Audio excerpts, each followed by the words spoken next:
আজকে হচ্ছে আমাদের মেনুতে আছে, এটা হচ্ছে তোমাদের দাদা ভাইয়ের খুবই পছন্দের, আমারও পছন্দের।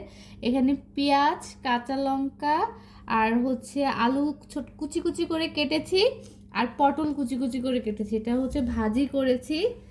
আর এখানে হচ্ছে ধনিয়া পাতা দিয়েছি একটু, একদম মসুরের পাতলা মানে পাতলা ডাল আর কি, পেঁয়াজ রসুন দিয়ে।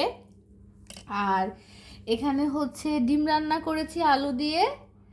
আর এখানে রান্না করেছি হচ্ছে ইলিশ মাছ, ইলিশ মাছ সরিষা বাটা আর কি, এটা হচ্ছে সাদা সরিষা বলে আর কি, মানে খোসা নাই আর কি, এই কারণে কালারটা এমন এসেছে। আর এখানে হচ্ছে সালাদ কেটেছি, আর ডালের সাথে তো লেবু থাকবেই। আর এখানে হচ্ছে সাদা ভাত, এরকম গুছিয়ে খেতে খুবই ভালো লাগে। আমার মা আগে এরকম গুছিয়ে আহ, মানে দিত আমাকে, তো এখন তো দেওয়ার কেউ নাই, এ কারণে নিজে নিজেই রান্না করে গুছিয়ে এরকম খাই।